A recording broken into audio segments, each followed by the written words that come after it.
이동형의 뉴스 정면 승부. 이동형의 뉴스 정면 승부.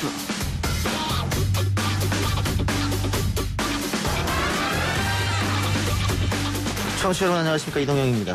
재난은 끝나지 않았습니다. 코로나19로 인한 국민들의 고통도 여전한데요. 어제 외교부 장관 또 도지사들이 총리 공간에 모였습니다. 네, 마스크 안 쓴 사진이 하나 나가고 나니까 남들은 쓰라 그러고 너는 안 쓰냐 이렇게 한번 소리가 나는 게 있습니다. 이번에 재난지원금이든 재난기본소득이든 소멸성 지역화표를 지급했기 때문에 새로운 생산을 유발하는 그런 경제 효과가 아주 컸던 것 같습니다. 이재명 지사와 김경수 경남지사, 강경화 외교부 장관을 비롯한 몇몇 정치인들이 정세균 국무총리와 함께 코로나19 극복을 위한 좌담을 가졌습니다. 오늘 첫 번째 인터뷰에서는 코로나19 극복을 위한 릴레이 인터뷰 시간으로 이재명 경기도지사 전화로 만나보겠습니다. 검찰은 점점 흉측해진 괴물이 되고 있고 조직이 망가져가고 있습니다. 검찰총장이 법무부 장관의 지휘와 명령을 거역하고 있는 사태입니다. 본질은 검찰이 국민의 민주적 통제를 거부하는 상황이라고 생각합니다. 검찰 개혁을 둘러싼 파열음이 더 커지고 있습니다. 추미애 법무부 장관과 윤석열 검찰총장의 대립처럼 비춰지는 이 사안은 검찰의 민주적 통제에 대한 거부와 저항이다, 이렇게 비판받기도 했는데요. 관련해서 3부에서 최강욱 열린민주당 대표와 이야기 나눠봅니다. 그 모든 부분을 인정을 해요. 잘못된 거라고. 본인한테는 인정을 했다고요. 그게 잘못된 거다. 어떻게 사람을 머슴처럼 부릴 수가 있습니까? 본인에게 단 한 번도 불필요한 지시를 한 적이 없고 또 말을 거치게 하는 것도 물론 욕은 물론이고 한 번도 그런 일이 없어요. 한 매니저의 폭로에 이은 원로 배우 이순재 씨의 해명이었습니다. 오늘 연예뉴스는 2부에서 만나봅니다. KBS 인력 감축에 따른 연예 관련 프로그램 변화와 함께 한 주간의 연예 소식 전해드리고요. 4부에서는 고 최숙현 선수의 억울한 죽음과 관련한 소셜 언급량 등을 이경락 수장과 함께 빅데이터 시간에 분석해드리겠습니다. 7월 3일 금요일 이동의 일상의 승부 시작합니다.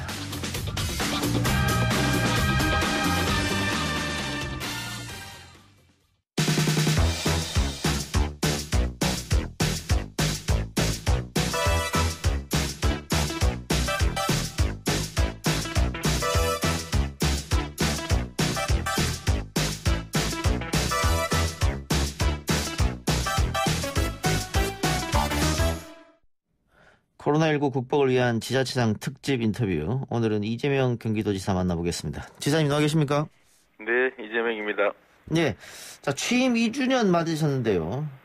일단은 부정평가보다 긍정평가가 많은 것 같습니다. 일 하나는 잘하지 않느냐, 이런 평가가 대체적이던데. 지난 2년 돌아보면 아쉬운 점이라든가 있으십니까?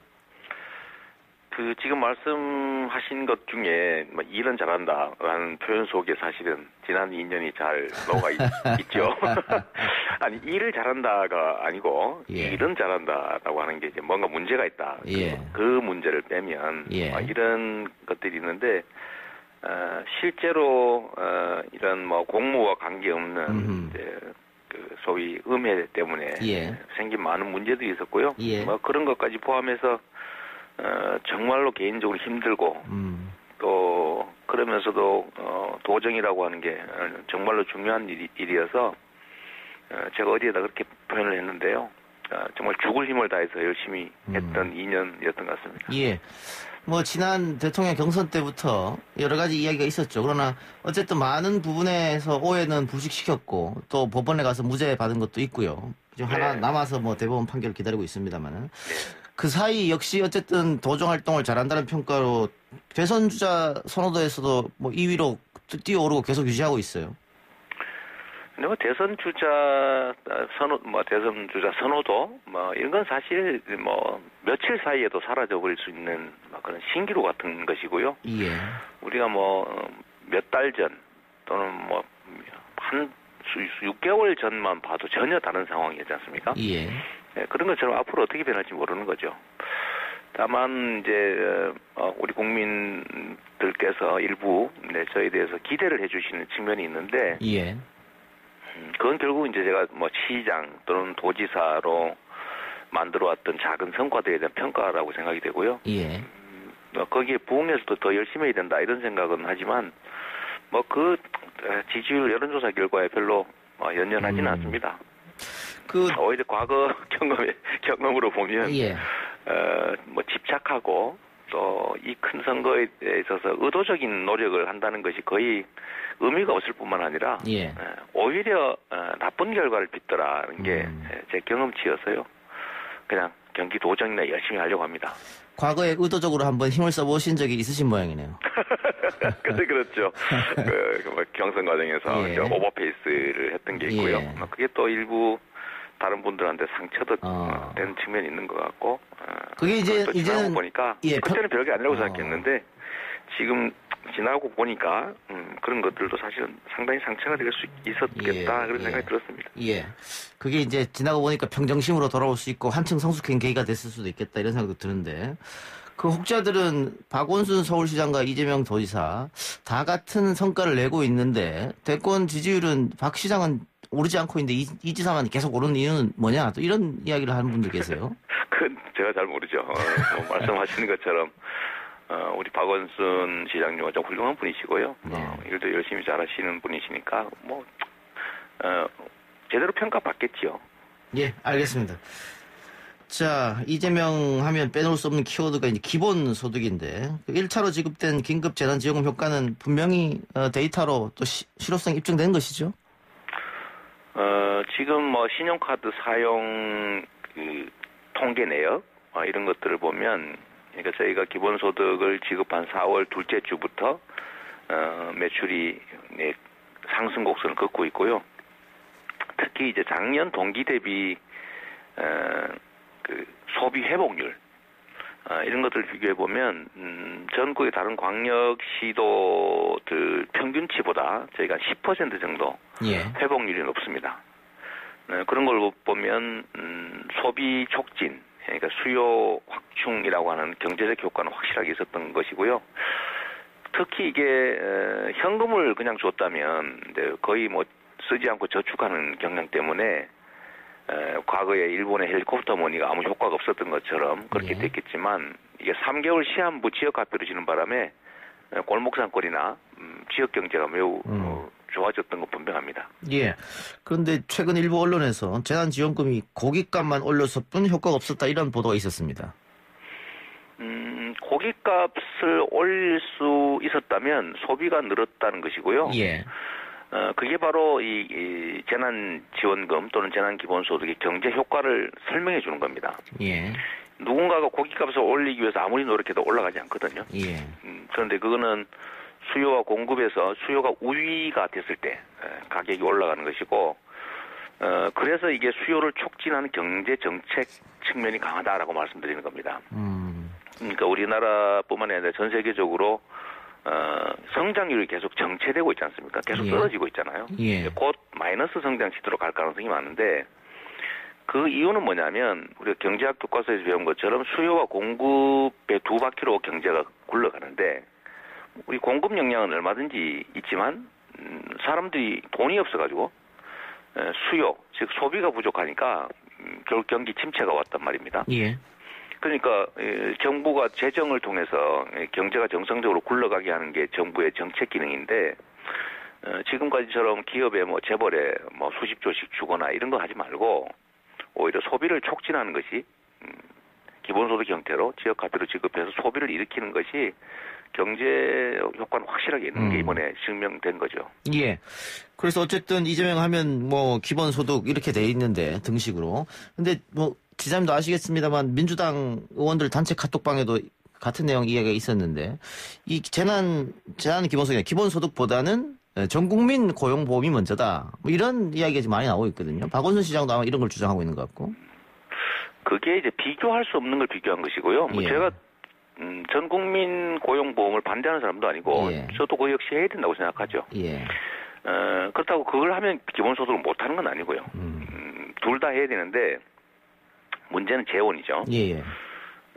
그런데 전 국민 기본소득이 말은 좋습니다만 그건 취업했다 실업한 사람만 해당이 되잖아요. 전 국민 고용보험. 아예 취업을 못한 사람, 취업을 할 수 없는 사람 이런 사람 또 대상이 아니란 그런데 그 재원을 그러면 뭘로 할 거냐? 만약 세금으로 해야 된다면 그 혜택 보는 사람하고 그 세금을 내야 되는 사람하고 다르잖아요. 그렇죠. 그 확대가 불가능해요. 사실. 네, 저는 재난기본소득이 경제 효과가 크기 때문에 경제 성장의 과실을 세금을 많이 내는 사람이 더 많이 누리지 않습니까? 그리고 모두에게 공평하게 지급하니까 세금 내는 사람도 혜택이 있는 것이고요. 그렇기 때문에 이 두 가지 측면을 잘 설명하면 증세를 하고 그 증세된 부분은 전액 기본소득으로 지역화폐로 지급해서 경제를 살리고 복지를 확대한다라고 하면 저는 국민들이 동의해서 새로운 재원을 만들어낼 수 있다고 생각하는 거죠. 그래서 장기적으로 체계적으로 준비해 나가야 된다 그 말씀을 드리는 것이고요. 이게 기존의 복지를 대체한다는 걱정도 하는데 전혀 그렇지 않습니다. 왜냐하면 우리나라가 복지 지출이 OECD 평균의 절반밖에 안 돼요. 저복지, 저부담, 저복지 국가인데 이제 중부담, 중복지, 고부담, 고복지에 북유럽처럼 가야 될 거 아닙니까? 그런데 가난한 사람만 골라서 도와주자 이러면 누가 세금을 더 내겠냐고요. 그래서 새로운 방식의 부담도 늘리고 복지도 늘리고 그게 곧 경제 효과까지, 경제 정책의 효과까지 있는 기본소득이 실제로 증세를 통해서 경제 볼륨도 키우고 이 소득 격차도 완화하는 그런 정책으로 저는 자리 잡아야 된다라고 생각하는 겁니다. 그럼 기자님이 생각한 기존 복지를 대체하면 안 되죠. 그 기자님이 생각하는 기본소득은 기존의 복지 정책을 조정하거나 폐지하거나 해서 기본소득을 가린 것이 아니고 그대로 두고 가신다는 말씀이십니까? 네, 기존 복지를 좀 통폐합해서 전환하자라고 하는 게 이제 아주 복지 지출이 많았던 스위스가 하다가 실패했고요. 그건 전환을 해야 되니까 대체를 해야 되니까. 또 우리나라 이제 소위 우파 진영 일부도 기존의 복잡한 복지를 다 통폐합하거나 일부를 통폐합해서 가난한 사람만 뭐 소득을 주자 뭐 이런 얘기들 하고 있는데 이거는 사실 그렇게 하면 안 되는 것이고요. 복지도 확대해야 되는 상황이기 때문에 복지도 확대하고 증세를 통해서 부담을 늘려서 복지도 늘리는 그런 방식으로 가야 됩니다. 근데 지사님은 기본소득에 대해서 이건 복지 정책이 아니다, 경제 정책이다 계속 그렇게 주장하셨지 않습니까? 아니다가 아니고 양 측면이 다 있는데 경제 정책 성격이 더 크다라고 말하는 거죠. 알겠습니다. 어쨌든 이 사안에 대해서는 뭐 민주당 내에서도 앞으로 토론과 논쟁의 장이 아마 더 열릴 것 같고요. 자, 부동산 이야기도 좀 여쭤보죠. 지금 이번에 대통령 지지율, 민주당 지지율 공이 함께 좀 빠졌는데 그 이유 중에 하나가 이 부동산 정책입니다. 21번째 부동산 정책을 내어놨는데 계속해서 부동산 값은 뛰고 있다. 특히 지사님이 지금 경기도 지사이시니까 경기도에서도 지금 많은 부동산이 집값이 오르지 않았습니까? 그렇죠. 이제 주로는 서울, 강남에서 시작됐지만 이제 거기를 누르니까 이제 소위 풍선 효과로 경기도 지역으로 지금 이제 집값 상승이 계속되고 있고 그것도 뭐 서서히 오르는 게 아니라 갑자기 폭등하니까 모두가 당황하고 있는 상태죠. 근데 이게 사실 이렇게 가격은 심리적인 측면이 아주 강합니다. 첫째는 심리고 두 번째는 이제 수요 공급의 균형인데요. 문제는 정부의 이 정책 의지를 의심을 많이 한다는 거죠. 그 의심을 받게 되는 큰 이유가 사실은 정부의 고위공직자들이 집을 여러 채 가지고 있더라, 안 팔더라. 그래서 청와대에서 이게 다가구 주택은 다 팔아라고 하는 게 맞는 거죠. 아주 잘하고 있는 건데요. 근데 이제 여전히 지금 안 팔고 있고 이러니까 정책 결정자가 집을 여러 채 가지고 있다라고 하는 것은 집을 가진 게 이익이 될 거다라고 믿을 수밖에 없지 않습니까? 그런 측면이 하나 있고요. 두 번째는 이게 투자 자산화 또는 투기 자산화 돼가지고 집은 원래 사람이 살기 위해서 필요한 필수재 아닙니까? 근데 이게 어느 순간에 남한테 빌려주거나 아니면 가격 상승을 노리는 투자 자산이 돼버렸어요.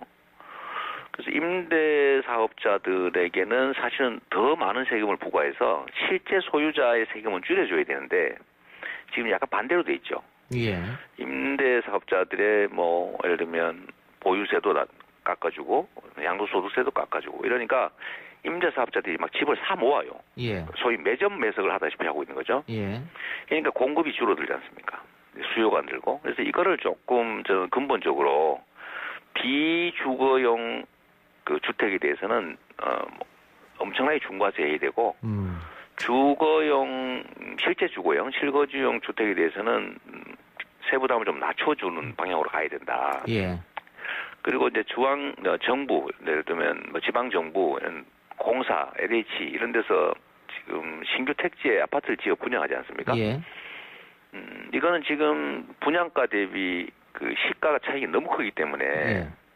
이 로또가 돼 있어서 모든 국민이 그 로또를 노리게 됐단 말이에요. 예. 그런데 저희가 경기도시공사에서 분석한 바에 의하면 이 분양가나 장기 임대 보증금 금액이나 거의 비슷하다는 거예요. 그래서 이럴 경우에는 우리는 경기도에서는 웬만하면 전부 중산층까지 쓸 수 있는 30년 이상의 장기 공공임대주택을 대량 확보하는 걸 방향을 정하고 있는데요. 예.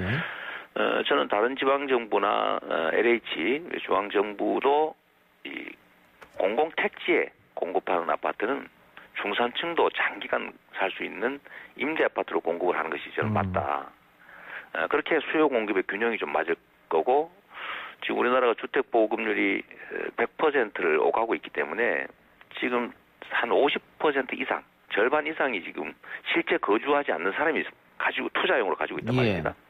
그래서 그거를 투자용이 아니라 거주용으로 좀 시장에 내놓으면 저는 주택 문제는 상당 정도 해결할 수 있다 이렇게 생각합니다. 그러니까 실제 거주자 이외에 투기를 목적으로 집을 갖고 있는 사람들, 그러니까 다주택자들을 규제해야 된다 이 말씀인데 이거는 뭐 세금, 특히 보유세를 올려서 규제를 해야 된다 이런 말씀이십니까? 일단 보유세를 올리는 건 당연하고 예. 취득할 때 예를 들면 금융상에 사실 특혜를 주고 있는데 예. 오히려 더 제한을 가해야죠. 실소유자보다. 예. 실거주자보다는 더 제한을 해야 되는데 여기를 더 풀어주고 있어요. 예. 그러니까 돈도 빌리기 쉽고 사기도 쉽고 또 보유세도 또 낮고 심지어 이 집값이 올라서 팔면은 양도소득세도 또 더 깎아주고 있어요. 예. 그러니까 이거는 완전히 실제로 정의와 반대가 돼 있는 거죠. 그래서 이걸 완전히 반대로 전환해서 저는 임대주택을 통해서 이익을 얻는 것은 가급적이면 최소화해야 된다. 예. 노동을 하거나 무슨 창의적인 활동을 해서 수익을 얻어야지. 불로소득을 노리면 나라의 미래가 있겠습니까? 예. 그런데 그 시장 경제에서 재화를 뭐 자기들 마음대로 사고 팔고 하는 것은 당연한 건데 사유재산도 인정이 되니까 지금 말씀하시는 거는 또 뭐 사회주의적 정책 아니냐 이렇게 비판하는 사람도 있을 것 같아요. 물론 그런 지적을 할 수는 있습니다만은 예를 들면 우리가 특별소비세 부과하는 업종들 또는 물건들이 있지 않습니까? 예. 그것도 세금 더 많이 내게 하거든요.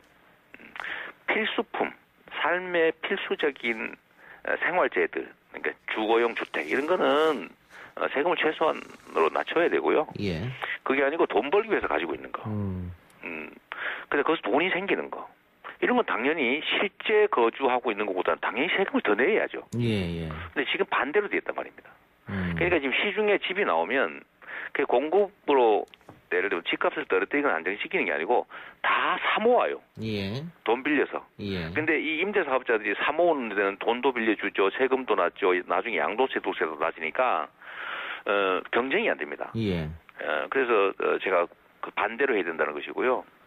양도소득세 감면도 예를 들면 6개월 후에는 얼마 정도 원상복구하고 또 한 1년 후쯤에는 더 중과세한다.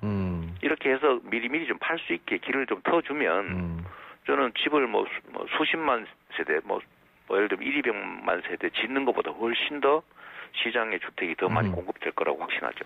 알겠습니다. 저희가 지금 코로나19 극복을 위한 릴레이 지자체장 특집 인터뷰를 하고 있는데 최근 들어서 또 수도권에서 확진자가 좀 많이 발생해서 지자체장 걱정이 좀 크시겠습니다.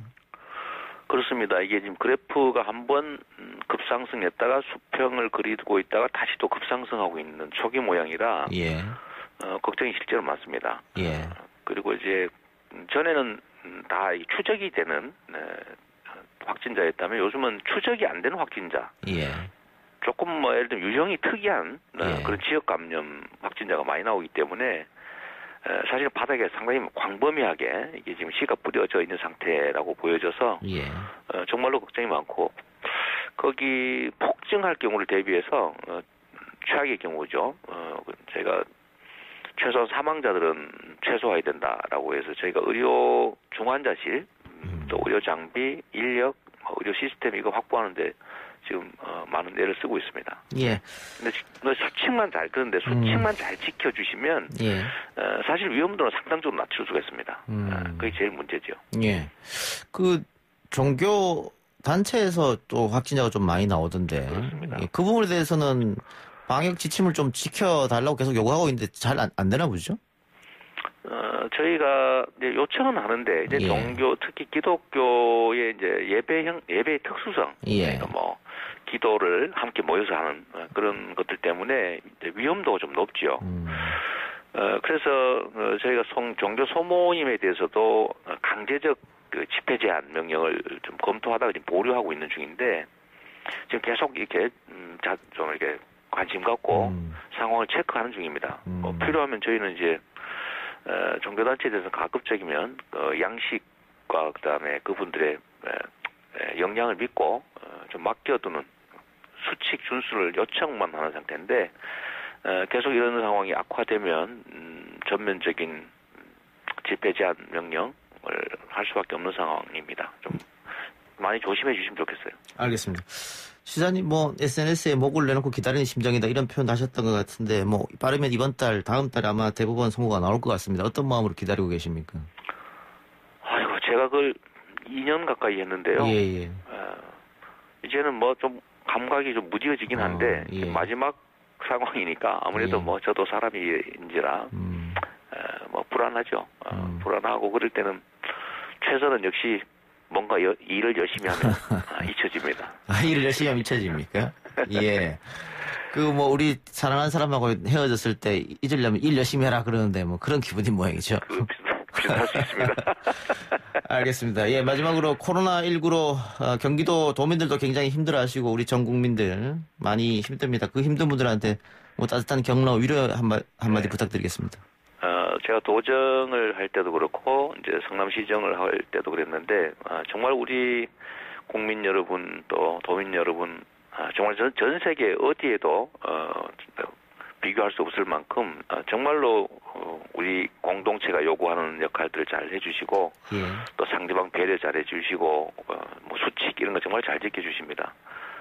그 덕분에 사실 이제 우리가 이런 정도로 통제하고 있는 것인데 힘드시더라도 조금만 더 우리가 함께 노력하면 언젠가는 이런 어려운 상황도 이겨낼 수 있을 거니까 용기 갖고 또 힘내고 좀 잘 견뎌 가시면 좋겠습니다. 저도 뭐 최선을 다하도록 하겠습니다. 네, 지사님 오늘 인터뷰 고맙습니다. 네, 감사합니다. 예, 지금까지 이재명 경기도지사였습니다. 1부 순서 마치고요. 2부 기자 언박싱 코너로 돌아오겠습니다.